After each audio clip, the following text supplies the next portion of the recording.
Welcome back to Stacktastic, the weekly web show for the avid comic book reader and those who aspire to become so.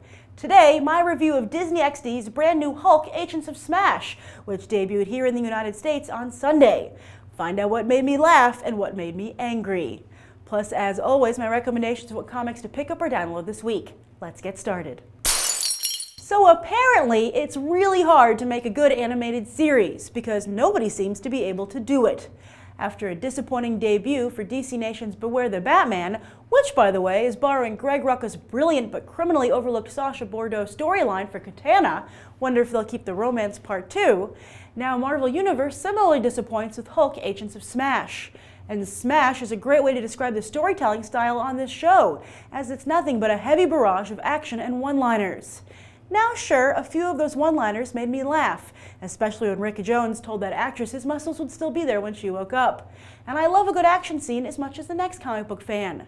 But when there's nothing at stake and no character development, well, let's just say I was shocked to see that Paul Dini wrote this.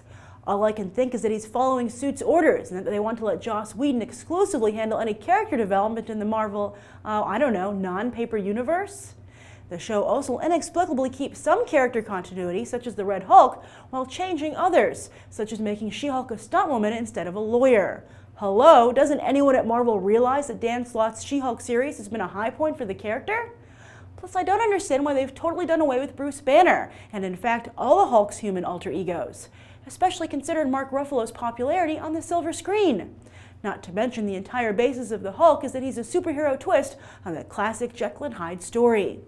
Also, it was a very bizarre choice to go with Ang Lee's pseudo-comic book visual style from the very first failed Hulk movie.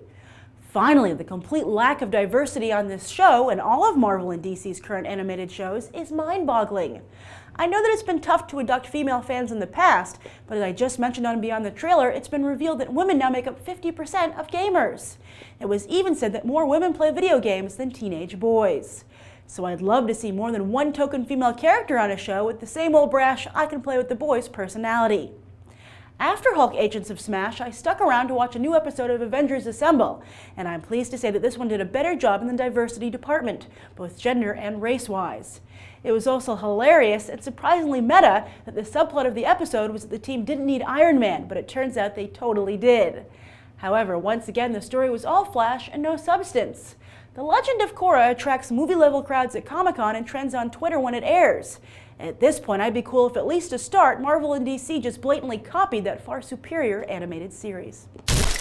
As for on the page, Marvel and DC haven't been faring much better this summer, at least on their marquee titles.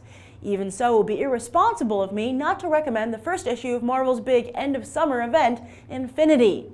Although you can now take your time reading it, as it looks like Thanos won't be showing up in the Marvel Cinematic Universe until the Avengers 3.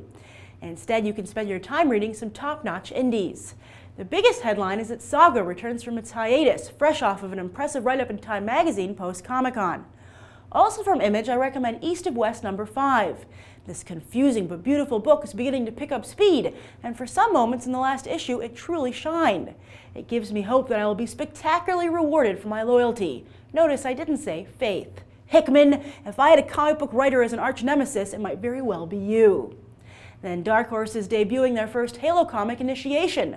We start off with a focus on one of Sarah Palmer's earlier missions, which were obviously dangerous. See? Video game companies have recognized it's important to appeal to the female audience. And one of my favorite miniseries from last year returns, Resident Alien. Still stuck on Earth, our alien friend continues to hide in public as a human small-town doctor, but has the feds closing in on him in Suicide Blonde. Nice title, Marketing 101. Finally, I hope you'll pick up Superbia number 10, my creator-owned comic, with the brilliant Russell Donnerman and Gabriel Casada on art, as Volume 2 speeds towards a finale where no character is safe. And that's this week's Stacktastic. I'm Grace Randolph for Think About the Ink. Hope to see you back on Friday for Between the Pages. Until then, happy reading.